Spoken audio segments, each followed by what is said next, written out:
ఇండియాలోనే #1 varicose veins hospital Avis vascular centre. అందరికీ నమస్కారం. నా పేరు మాధురి. మీరు చూస్తుంది సుమన్ టీవీ నెట్వర్క్. ప్రస్తుతం మనతో పాటు ఉన్నారు ప్రముఖ జ్యోతిష్య వాస్తు పండితులు బ్రహ్మశ్రీ నానాజీ పట్నాయక్ గురువు గారు. నమస్కారం గురువు గారు. శ్రీమాత్రే నమః. గురువు గారు, ఇంట్లో బంగారపు వర్షం కురవాలి, అమ్మవారి అనుగ్రహం పుష్టిగా ఉండాలి అంటే కనకదార స్తోత్రాన్ని చక్కగా పారాయణం చేయాలి అని చెప్పేసి అంటూ ఉంటారు. అయితే నీకు ఏమీ లేకపోతే చేసే పారాయణంలోనే నీకు ఆ కాసుల వర్షం కురిసే అవకాశం ఉందని కూడా కొంతమంది చెప్తూ ఉంటారు. అన్ని ఉన్న వాళ్ళు కనకదార స్తోత్రం చదివినా కూడా పెద్ద ఏమి ఉపయోగం ఉండదు అని చెప్పేసి ఎక్కడో ఒక చోట విన్నాను గురువు గారు. అసలు కనకదార స్తోత్రం అనేది ఎవరు చదవాలి, ఏ విధంగా చదవాలి అన్న విషయాలు తెలుసుకోవాలనుకుంటున్నాను. తప్పకుండా అమ్మా. ఇక్కడ మీరు ఆ వృత్తాంతం మీకు ఐడియా ఉంటుంది కదా.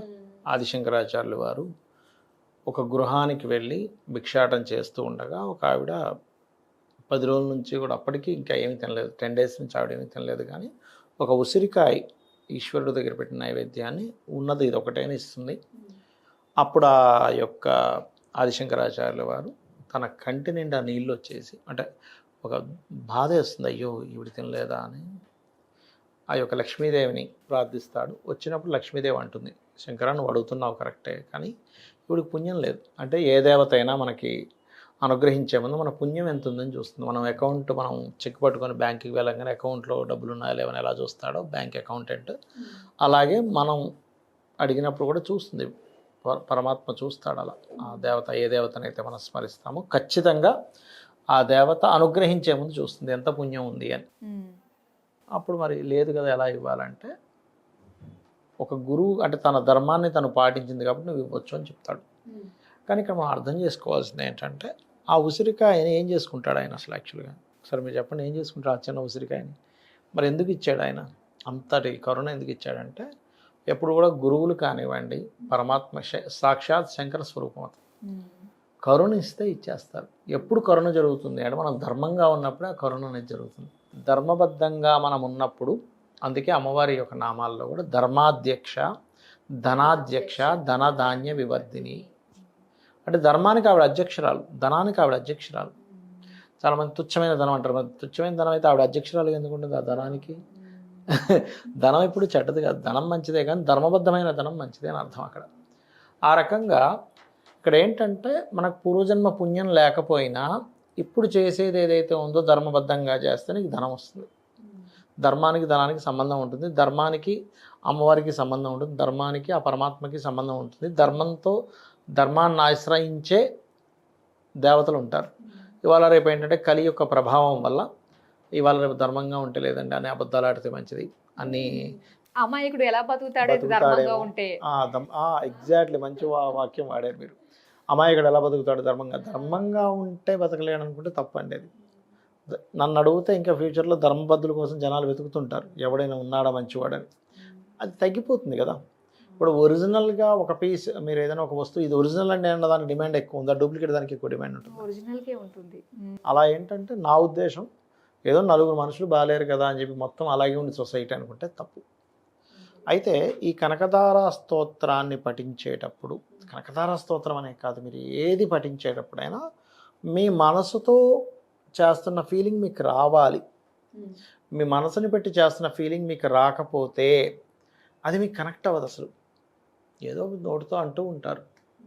మీకు ఎందుకు, మీరు అంత దాకా ఎందుకు, దేవత దాకా ఎందుకు?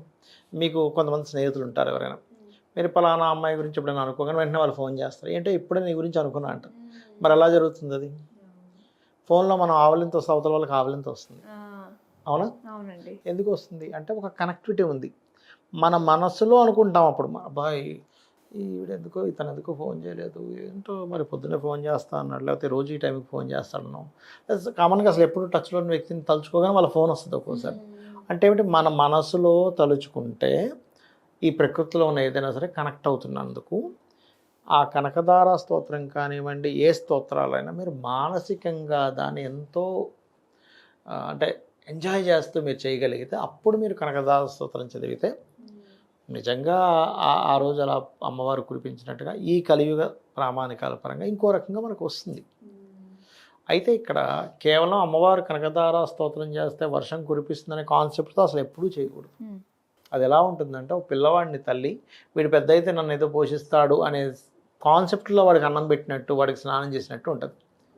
వాడిని వాడిగా ప్రేమిస్తుంది తల్లి. వాడు ఎలా ఉన్నా నల్లగా తెల్లగా పొట్టిగా పొడవుగా ముక్కు కారుతున్నా ఎలా ఉన్నా సరే వాడిని ఎత్తుకుంటుంది. వాడు నా బిడ్డ అని ఎలా యాక్సెప్ట్ చేస్తుందో నా అమ్మవారు, నేను అమ్మవారి చేస్తాను, అమ్మవారు అంటే నాకు చాలా ఇష్టం. ఆ ఇష్టత అనేది లోపల నుంచి రావాలి. అలా రాకుండా మీరు ఎన్ని కనకదారా స్తోత్రాలు చదివినా రాదు. ఎందుకు చాలామందికి ఫలితం రాదంటే ఇక్కడ 2 కారణాలు.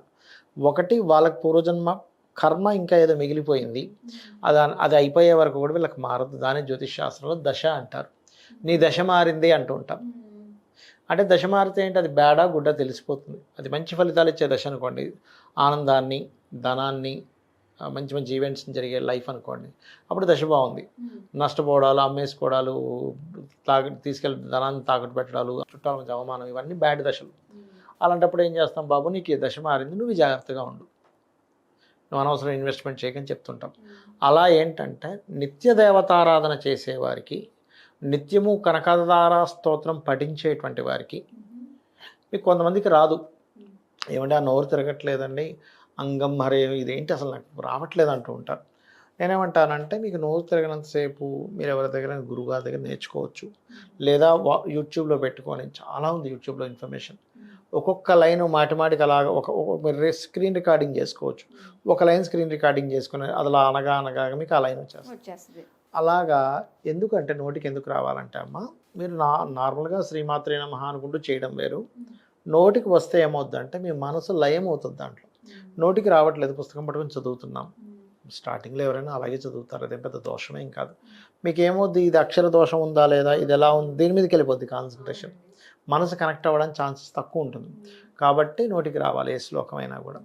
ఆ రకంగా ఈ కనకదార స్తోత్రం చేసేటప్పుడు ఇందులో రకరకాలుగా చేస్తారు. కుంకుమ వేస్తూ చేస్తారు, కమలం పువ్వులు వేస్తూ చేస్తారు, ఇంకొంతమంది ఎర్రటి పుష్పాలను ప్రిఫర్ చేస్తారు, మందార పువ్వులు, గులాబీ పువ్వులు, వీటిని ప్రిఫర్ చేస్తూ ఉంటారు. అయితే ఇక్కడ చాలామందికి ఏంటంటే ఏమంటే పటం పెట్టుకొని చేయాలా, లేకపోతే శ్రీచక్రాన్ని పెట్టుకొని చేయాలా అంటే, మీకు శ్రీచక్ర ఆరాధన కనుక మీకు తెలుసుంటే శ్రీచక్రం పెట్టుకొని చేయొచ్చు, తప్పేం లేదు. అందులో సకల దేవతలు ఉంటారు శ్రీచక్రంలో, కాబట్టి దోషమేం లేదు, హ్యాపీగా చేసుకోవచ్చు. అయితే ఒకటి, మీరు ఎన్ని చేసినా, ఎంత పెద్ద మండపం కట్టించి, ఎన్ని పుష్పాల అలంకరణ చేసి, ఎంత పెద్ద శ్రీచక్రం పెట్టి, అసలు ఎంతమందిని పురోహితులను పెట్టించి ఆయన చదివించినా మీ మనసు కనుక కనెక్ట్ అవ్వకపోతే మీరు ఎన్ని చేసినా వ్యర్థమని చెప్తాను. స్కూల్లో పిల్లడు చదవట్లేదంటే మనసు కనెక్ట్ అవ్వలేదనే కదా. ఒక భార్యాభర్తలు సరిగా కాపురం చేయట్లేదంటే వాళ్ళిద్దరికీ మనసు కనెక్ట్ అవ్వలేదనే కదా. ఇవన్నీ కూడా మనసుతో సంబంధం ఉంటుంది. కాబట్టి మనసుని అక్కడే కూర్చోబెట్టాలి, దాని వాల్యూస్ తెలుసుకోగలగాలి, లక్ష్మీదేవి నిజంగా ఉంది అని తెలియగలగాలి. ఇప్పుడు ఏంటంటే అమ్మ, మనకి మీరు ఎప్పుడైనా ఐమాక్స్ వెళ్ళారా? మీరు ఎప్పుడైనా ఐమాక్స్లో పైన ఈ పిల్లలు ఆడుకునే దాంట్లో ఒకటి ఇలా ఉంటుంది, కళ్ళకి ఇలా పెట్టి నడుస్తారు, వర్చువల్ రియాలిటీ. మనకి నిజంగా అక్కడ ఏదో వేరే దానికి ఇక్కడికి వెళ్ళిపోయి పడిపోతుంటాం ఇలాగా. అదేమిటి, మనం అలా లేదు కదా అక్కడ, మనం చూసినా మన బ్రెయిన్కి ఆ సంకేతం ఇస్తుంటుంది. భగవంతుడి విషయంలో ఎందుకు నమ్మకం కలగదు మనకి అంటే, మనం ఒక్కసారి కూడా చూడలేదు, చూస్తే కలుగుతుంది. మనం ఒక్కసారి కూడా ఆవిడ శబ్దాన్ని అక్కడ వినలేదు, కానీ దీనికి కూడా ఒక లెక్క ఉంది. ఆ లీల చూడడానికి ఒక లెక్క ఉంది. దాని మీద మనం ఇంకో వీడియో చేద్దాం, చెప్తాను అది ఎలాగా అనేటువంటిది. తప్పకుండా అండి. కానీ ఇక్కడ నేను అనేది ఏంటంటే, మీరు మనసు పెట్టి కనుక చేశారా, ఖచ్చితంగా ఆ యొక్క శంకరాచార్యుల వాళ్ళ శ్లోకం చదివినప్పుడు ఎలా అయితే బంగారు ఉసిరికాయలు మనకి ఆకాశం నుంచి పడ్డాయో ఖచ్చితంగా పడతాయి. కాబట్టి మీకు ఆ నమ్మకం ఉండాలి, ఎక్కడి నుంచి పడతాయి, ఆకాశంలో ఏమి లేవు కదా అంటే కాదు, నమ్మకం. చాలా చక్కగా తెలియజేసినందుకు ధన్యవాదాలు గురువు. శ్రీమాత్రే నమః.